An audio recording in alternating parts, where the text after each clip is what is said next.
There's a lot that's in there. You know, it's kind of interesting. Walls are part of the news of Nehemiah's day, just like our day. That passed over most of your heads. That's okay. But anyway, as we're looking at Nehemiah, one of the stories that comes out of this, or one of the messages in the story that comes out of this, is how the good is relentlessly in opposition. Have you ever noticed that whenever you're about something that is good, that which is right, that which is God's purposes, that there's relentless opposition to it? And as you're pressing forward and moving forward in it, the minute you stop and take a breath, the minute you stop and just kind of recover, no matter what, that evil comes in and just fills in those spaces again. And that's the battle we have as believers, as Christians, that we're in a war and we're not on a vacation. And it's hard for us to kind of get that mindset in westernized Christianity, but that is the reality. And what we're going to see with Nehemiah is there was a constant, relentless pursuit to oppose that which God had called him to do as we move forward in this book and into chapter 2. And so we see that last week we began the background to it. If you were not here last week, I encourage you to listen to it so you can get the background to Nehemiah. We're not going to take the time to highlight that here this morning. And let's move into Nehemiah arriving in Jerusalem and beginning in chapter 2, verse 9. Last week we went from chapter 1, verse 1 through chapter 2, verse 8. Here in verse 9 of chapter 2, it says, "Then I came to the governors of the province beyond the river and gave them the king's letters." Remember last week we'd received that the king just was unbelievable in providing for Nehemiah passage back to Jerusalem and wrote letters of passage giving him the right and the freedom to move through all the different territories without opposition, without battle, without war. And so he arrives there with the king's letters, showing it to the governors in the other provinces. Goes on to say, "Now the king had sent with me officers of the army and horsemen." In other words, he had a military escort. "And when Sanballat the Horonite, Tobiah the Ammonite servant, heard this, it displeased them greatly that someone had come to seek the welfare of the people of Israel." And so immediately, before there's ever a bit of construction that is done, there is opposition that comes, and this opposition is going to be relentless throughout the story of the rebuilding of the walls that takes place. And when he arrived in Jerusalem, being met with that opposition, he already had to be geared up for what was going to be ahead of him. And one of the things that's important for us to understand in this opposition is we see it in the natural realm in this account. But there's more than just a natural realm, and those of us who've been around here a bit understand that, the one world with the two realms that we live in. And we would not see it in the account with Nehemiah that there was a spiritual realm. But a contemporary of just a few decades earlier, Daniel, actually speaks to this. Daniel, being in exile, as Nehemiah was in the same area, in the same region, was reading the book of Jeremiah, and in reading the book of Jeremiah came across the writings that Israel would be released out of that exile at around the 70-year period. And Daniel, in reading that, realized we're getting close to that 70-year period, so he began to pray and pray that God would release the word for Israel's future. And as he began praying, he went on and on, we're told, for 1 week and 2 weeks and 3 weeks, and he heard and received nothing from the Lord. And then there was an angel that appeared to him. And this angel said to him, "Daniel, the minute you began praying 3 weeks ago, God sent me to you. But I've been in a war, and it's been a war that I've been fighting against the prince of Persia." Now that prince is not a material prince or a physical prince, but a spiritual demonic being prince. And I've been fighting against this prince of Persia for all this time, and I couldn't get breakthrough until finally Michael, your archangel, came, and he assisted me, and finally was able to get breakthrough, and now here I am. In fact, we read this in Daniel chapter 10 and verse 20, when it says, "Then he said," this is the angel speaking to Daniel, "Do you know why I've come to you? But now I will return to fight against the prince of Persia, and when I go out, behold, the prince of Greece will come." And we know, most of us know by now, that Greece was 200 years out from becoming the world empire. And so here is this angelic being saying to Daniel, I'm now leaving you, but I'm going to leave you with a message for Israel, for the prophecy concerning Israel. God's got amazing things planned for Israel, and he lays it out, and then he leaves. When he leaves, he's going to be fighting this demonic prince over all of Persia, and eventually be fighting the demonic prince over all of Greece. What we understand and learn from this, folks, is that there are demonic princes over nations in this world. They want to do everything they can to oppose what God is going to do. They want to oppose God's work. They want to oppose God's work nationally, internationally, locally, want to oppose God's work in your life and in my life. There is a very real world out there with demonic beings and elect beings or angelic beings, and there is a war going on of such a massive nature that it would be very difficult for us to imagine what that war must look like. And so here's Nehemiah. When Nehemiah comes, immediately he experiences opposition, and they've not even started the rebuilding yet. Why is that? Why is it that already there's this preemptive work? And the reason for this is, and we don't know how and do not know why, those of you who've gone through Living Free recognize this, the enemy somehow, some way knows and understands the work and the plans and the purposes of God for individuals, for people, for churches, for families, for nations, and it will do everything possible to preempt that. And so what he does then is energize and empower human beings to carry out the works that they have designed that are in the spirit realm to come against what God is going to do in the natural realm also. And so if we ask ourselves the question, man, it just seems like every effort for good, every effort that is God's work, every effort for us to advance and move forward, there is opposition that comes, and it is relentless. We can never let up. It's constantly coming against us. That is why. It is more than mere humanity. There is an energy. There is a viciousness. There is a relentless pursuit that comes from the spirit world, from the demonic realm, that energizes human beings to accomplish the work of the enemy. And so that's why when I get blown away sometimes at the lack of shame of those who are operating in an evil kind of way at what they do. And the reason for that is because of how they're energized. And they're empowered and energized by evil, wicked, demonic beings. And Nehemiah is beginning to experience this. So now we're going to move back into the natural realm, okay? We took a bit of a breather there, went with Daniel into the spirit realm. Now we're going to come back into the natural realm and see what's going on with Nehemiah. Let me also say this real quick before we go to this next little spot. What we need to understand is that God has purposes on this earth to advance his kingdom, and he uses people. He uses you and me. He equips us, he empowers us, he leads us, he guides us, and it's going to be through people that God's going to accomplish his kingdom purposes on this earth. The enemy has his kingdom purposes, and guess what he's going to do? He's going to use people. And he's going to use people to accomplish his purposes. So what we have to be able to do is realize that when we see something happening in the natural realm, I need to ask myself the question, so what is the spiritual agenda and source behind all of this, and what's trying to be accomplished? And we've got to learn to be able to operate in both realms simultaneously. So now Nehemiah is back considering all of this, and we see he arrives in Jerusalem, and we see his preparation. And he's getting oriented. Verse 11, so I went to Jerusalem and was there 3 days. So now Nehemiah arrives in Jerusalem, and we're not told anything else.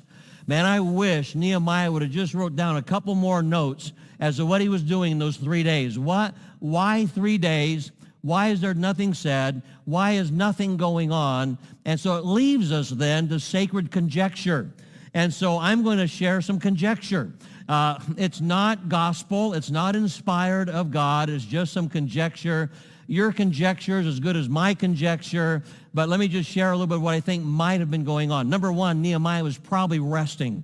That had been at least 3 months plus or minus, an arduous journey from over in Persia through the Fertile Crescent, and finally got into Jerusalem.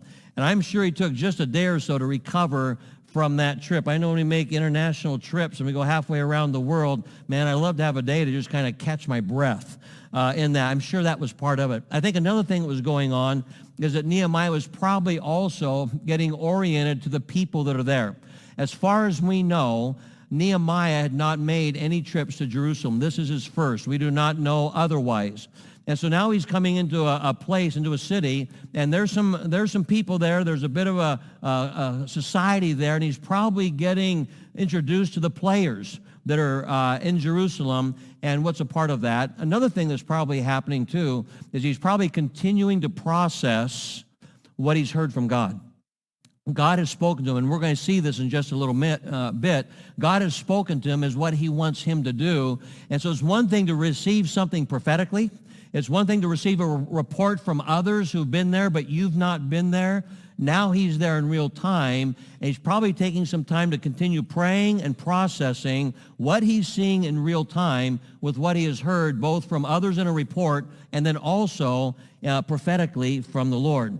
So we come to verse 12, and we see that after the 3 days, he surveys the situation. Verse 12 through 15, then I arose in the night, I and a few men with me, and I told no one what my God had put into my heart to do for Jerusalem. So that's the phrase right there. When Nehemiah was praying, when he heard the report, it wasn't merely for supplication. It wasn't merely to petition God. He was also receiving from the Lord what God wanted him to do. And so up to this point, he has told nobody what God had put on his heart concerning this. It says, there was no animal with me but the one on which I rode. Verse 13, I went out by night by the valley gate to the dragon spring and to the dung gate, and these mean nothing to you, but I'll show you where this is at in just a little bit. And I inspected the walls of Jerusalem that were broken down and its gates that had been destroyed by fire. Then I went on to the fountain gate and the king's pool, but there was no room for the animal that was under me to pass. Then I went up in the night by the valley and inspected the wall. I turned back. I entered by the valley gate and so returned. So up to this point, Nehemiah has trusted nobody with what God has given to him. Probably because he wasn't sure who he could trust, number one. And then also at the same time put some of the processing together, and he was still processing. And so in the nighttime, he gets up and he goes with a horse that he's riding and a few trusted men, and he walks around the gates, or I should say the walls of Jerusalem. Now this is a mock-up of what would have been in Nehemiah's time, and you see the configuration. We do not know exactly. There's some possible variance in this, but conservatively speaking, in other words, if we take the most conservative guesstimate of the walls at that time, it was 1.5 to 2 miles of wall. And so here's Nehemiah looking at the wall, trying to figure out what's in front of him, what's going on. And so during the nighttime, he is surveilling that, and where he's surveilling that is in the southern part of the walls. You see the big circle, the red circle, and it was talking about the different gates he walked through. Well, that's where he was at. He was walking in and through all the rubble and all that had gone on in this time and assessing it and what was taking place. And so in verse 16, we see now that he is still processing God's plan. And the officials did not know where I had gone or what I was doing. I had not yet told the Jews, the priests, the nobles, the officials, and the rest who were to do the work. So we're told here Nehemiah did not tell anybody at all. He was keeping all this to himself, and now he goes walking in and through this because this is a big, big job. This is a man that's going into a place, and he's assessed all that's going on, and he realizes the place is decimated. It's in rubble. There's just piles of debris. It's a ghetto. I mean, he's returning to a ghetto, if we can use that imagery to help us understand what's going on. And he realizes it, and this project is a huge project. Not only is it a huge project, but Israel recently has had a culture of defeat. 160 years ago, Israel was marched off out of Jerusalem into exile, into Babylon and into Persia. And so as there are in Assyria and Babylon, which became Persia, and so as they were taken away, it left virtually nobody that was in Jerusalem that had any kind of leadership, any kind of capacity. The Babylonians just siphoned all of that off of the city, and it was in disrepair. And it was literally a discouraging sight. So for 160 years, a culture of defeat has been established. And we know what happens with that. I mean, that's just like a cancer when you have a culture defeat and it just moves and spreads its way out. So not only did he have this massive wall that had to be rebuilt, he had to somehow rejuvenate the people and get their hearts engaged in the project that was ahead of them, which also includes the issue of discouragement. They had been beaten up again and again and again and again. So Nehemiah is processing all of this. And he knows he can't speak too quickly. And he's getting ready. And now as he gets through with all of this process, he's ready to lead. And so we see his leadership kick in, begin with verse 17. There's an honest assessment that he makes, and he communicates with the people. He says, "Then I said to them, you see the trouble we are in, how Jerusalem lies in ruins with its gates burned." So one of the things that's characteristic of leaders and good leadership is the fact that you're going to be honest about what you see. You're not going to try to sugarcoat it. You're not going to try to deny it. You've got to identify all the problems. If you do not identify the problems, you cannot bring a solution to it. And so Nehemiah is being very honest about it. And it's part of what we need to be doing in the times in which we're living in as well. We're living in times that are not good, that are not healthy. If you have any concern for God and his kingdom and his ways and his values, we're living in a time of immorality. We're living in a time of depravity. We're living in a time where the morality of this nation is just literally unwinding like a cheap suit. We just realize all that is going on around us is headed in the wrong direction, and it is not good. What's happening to our kids is not good. What's happening in the education system, it is not good. What's happening with government mandates and tyranny, it is not good. We have to be honest about all that is going on. We need to look at where the church has failed, and we need to be honest about it. We need to identify it. We've got to be those who can see with clear eyes about the situations in front of us. That is the beginning of good leadership, and he did that. So he tells the people, as we look around us, we're in deep trouble. We have a huge, huge issue on our hands. But then he goes on from there and he says, "Come, let us build the wall of Jerusalem that we may no longer suffer derision." So he now is bringing all the people together, because if you don't get buy-in with the people, it's not going to happen. Nehemiah could not rebuild the wall by himself. It was going to take leadership not only to assess the situation, but then to capture the hearts of the people, get them rejuvenated to where they could get involved and get engaged as well. And he gave them a reason to build the wall. Are you tired of living under derision? Are you tired of being mocked? Are you tired of being plundered? Are you tired? And he tries to get them to realize you're living in a state right now that this is not a preferred state. This is not the way God designed you or me or us as his people or the city of Jerusalem to exist. This is not acceptable. And so he said, it's time that there's a change. Let us rise together and let's build this wall.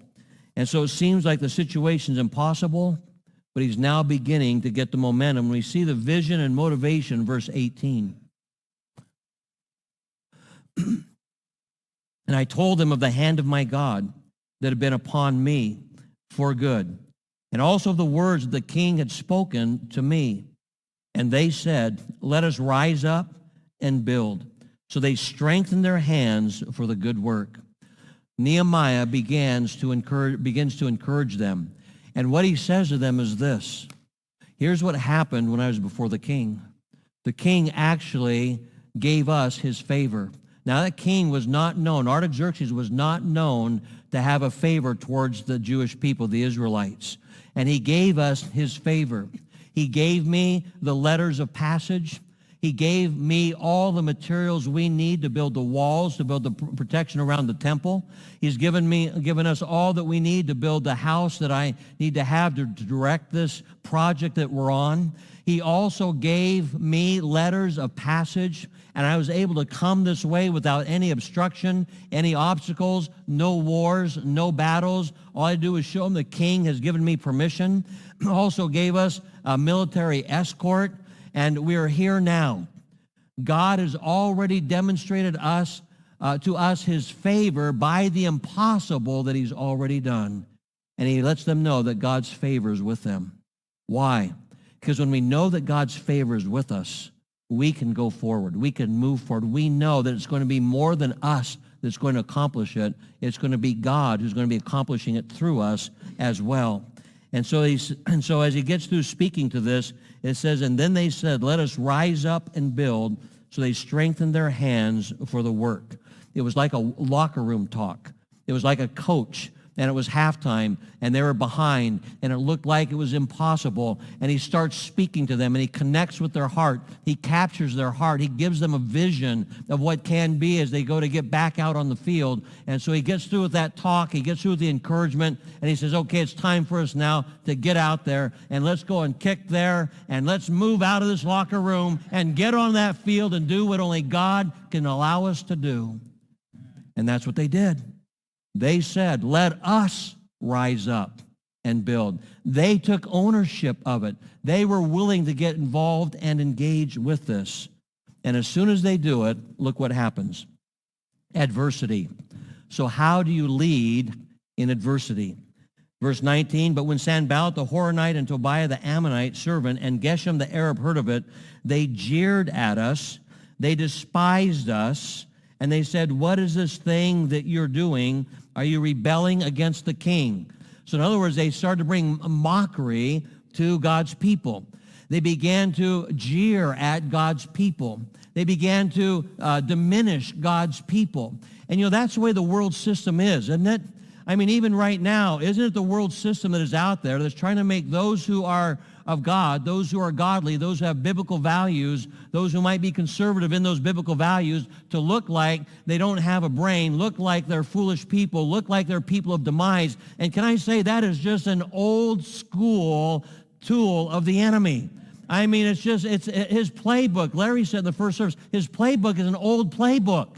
He doesn't have any new plays. So what's he try to do? He tries to make you and me and anyone else who has a heart for God and is moving forward in that which is right, that which is true, that which is of God, look like we don't have a clue what we're thinking about, will diminish us and will make us think there's no hope in what we have to do in bringing about God's purposes on this earth. That's what they do. They jeer. Then not only that, they bring accusation. And all of this is lies. It's all lies. They bring accusations. So what are you getting ready to do? Rebel against the king? Well, man, if that was the case, they know that having the king of Artaxerxes and the Persian Empire come down on them would be unsustainable. And so they're trying to get them to be filled with fear. Can I say, again, like Larry said in the first service, that is an old play out of an old playbook. The enemy always uses fear to try to manipulate his purposes on this earth, and he was doing the exact same thing again. It's like we're seeing today's news 2,500 years ago. Is it not? And folks, we look at the world in which we live in, our country right now, and it's in disrepair. It's in serious disrepair. And so we have a question that we got to ask ourselves. Are we just going to make peace with it? Are we going to be content with it? We're just going to let it kind of happen and not worry about God's kingdom coming to earth and his will being done on earth as it is in heaven, and just give up? It's above us. It's beyond us. Let's just kind of live out our lives, and heaven's coming. No, that's not why we're on this earth. He gave us this earth to steward it.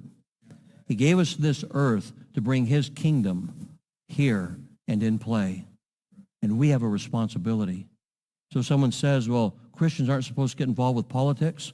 Folks, politics is involved with your life. And you better stand up and see it and recognize it. And you're either going to put a stop to it, or you're just going to let them keep running over you. It's not an issue of politics. It's an issue of government. It's God's government and Satan's government. Satan, the ruler of this world, wants to bring his government and just literally overwhelm us with his values and his ways. But you see, we're God's ecclesia. You remember that term? God's governing representatives on this earth. That's what the term means. That's what's translated church in Matthew 16. And we're to represent him with governing authority as his ambassadors, and we're to stand up in that. And so they come to him, and they try to dissuade them before they ever get started. You see, the minute you begin to think you're going to do something that's advancing God's kingdom, the enemy is going to smell it, and he's going to do everything he can to shut you down before you ever get out of the gates. Now, we're going to see in the next couple of chapters, you get out of the gates, he's still going to try to shut you down. He's just going to try to keep shutting you down again and again and again and again. But I love what Nehemiah said and how he responded to it as a leader and in courage with verse 20. Then I replied to them, the God of heaven will make us prosper, and we, his servants, will arise and build. But you have no portion or right or claim in Jerusalem. His response, he did not cower.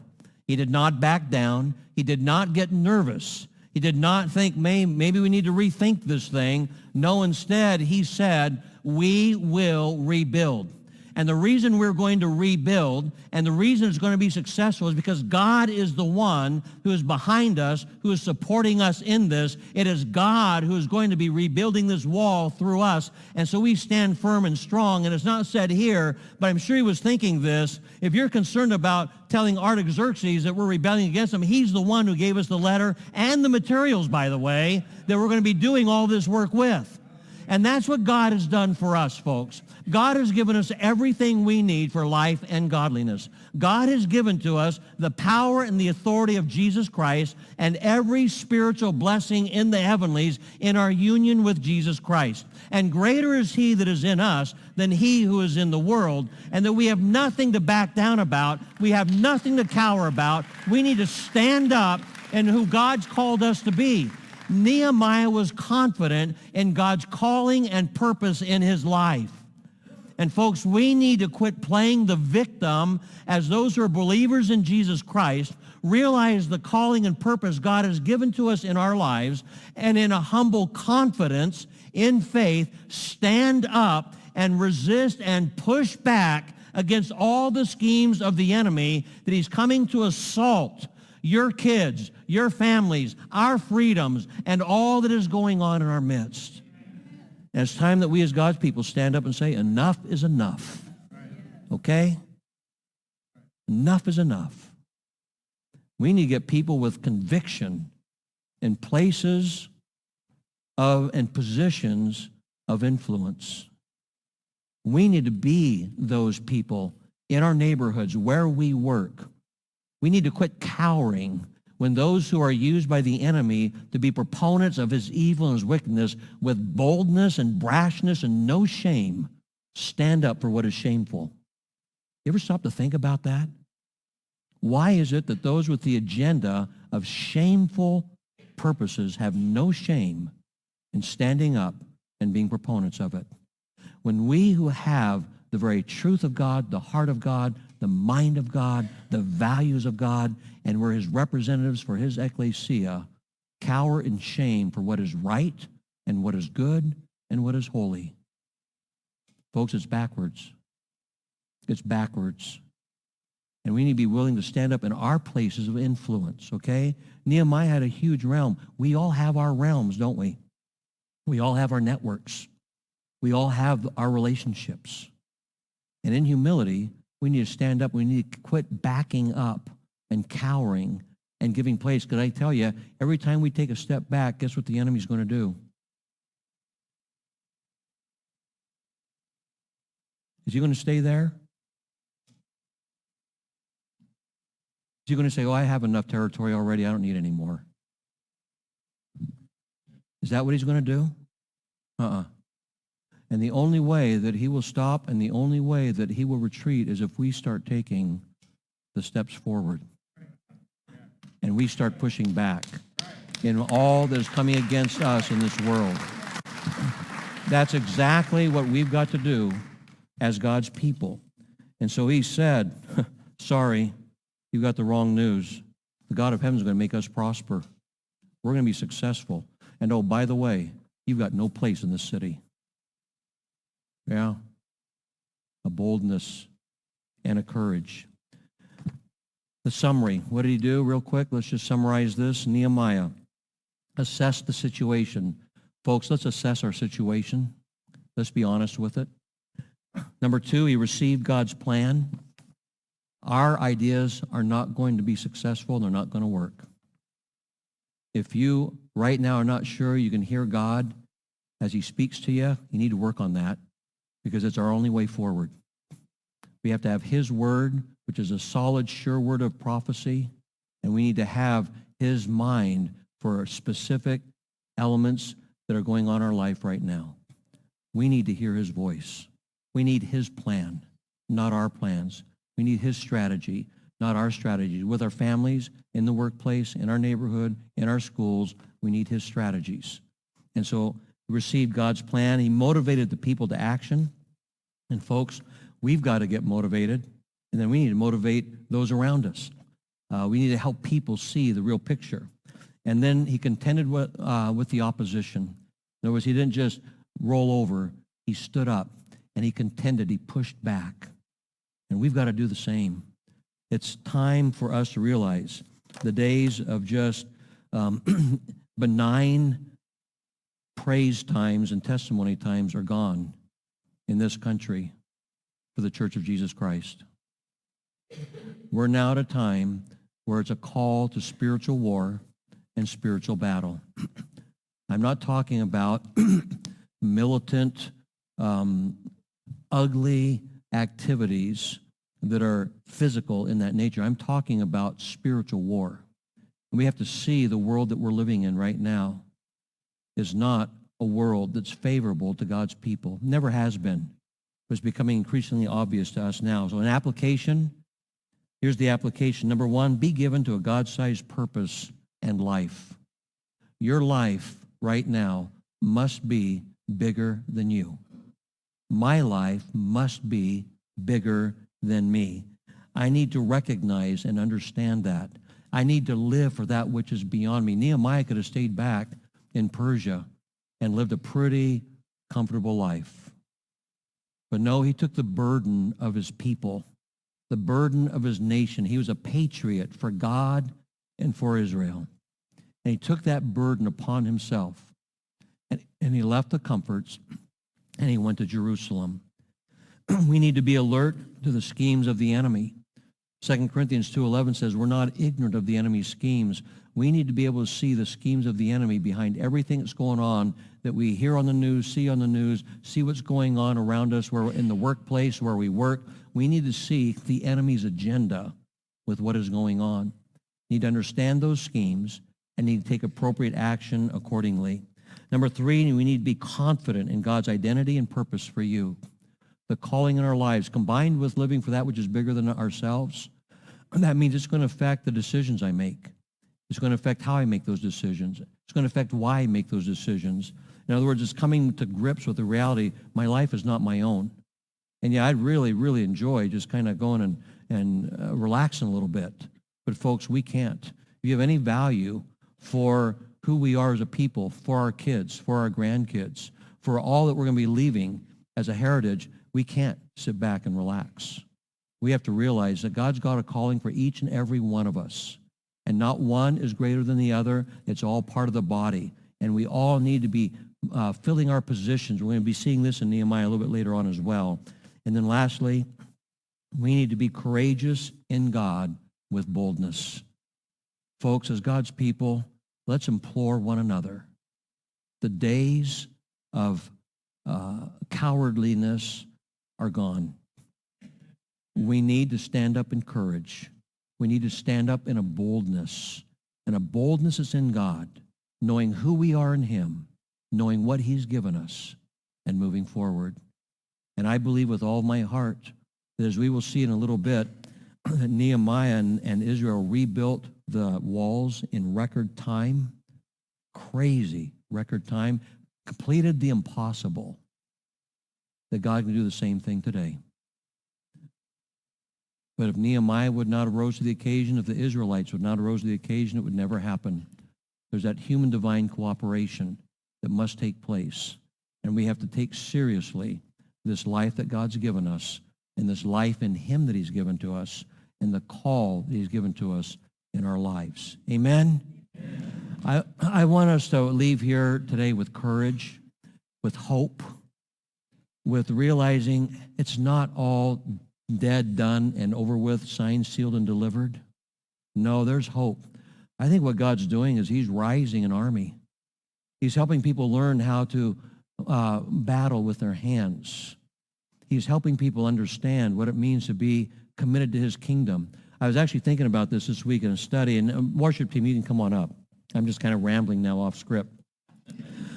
I was thinking this week, it's really interesting when you think about life, and we think about we're giving our lives to God.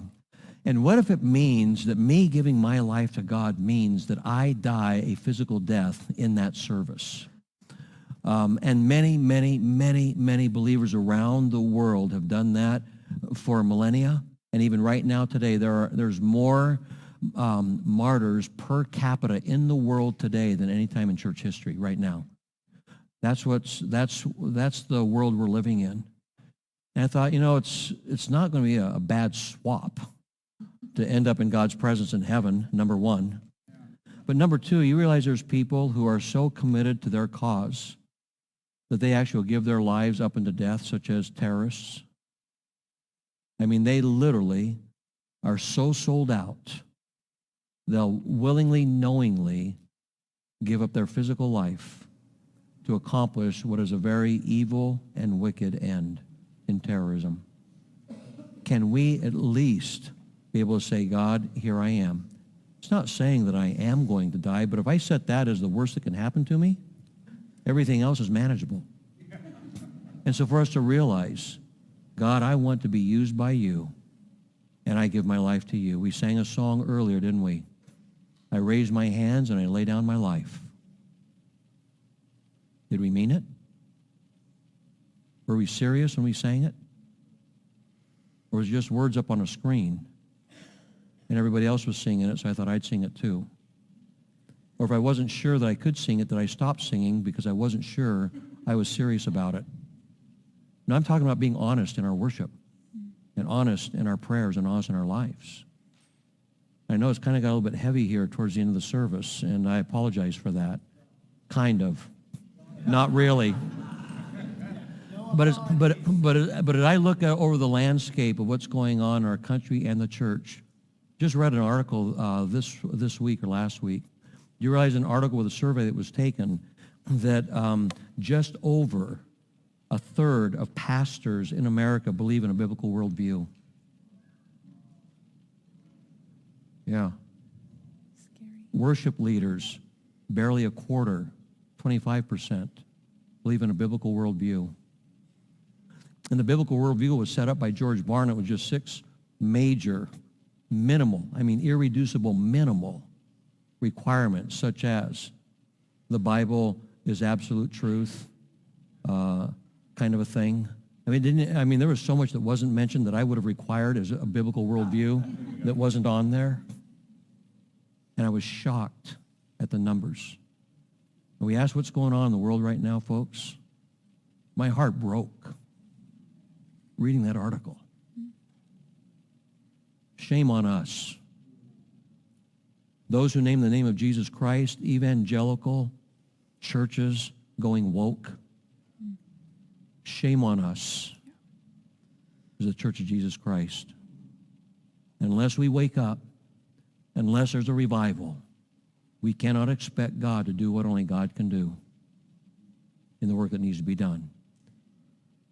Now, how do we kind of go out of here in hope? There's hope, okay? And that's hope in Jesus Christ. But that's hope is when we make a change in our hearts and our lives towards him. Amen? Let's stand together. Let's sing.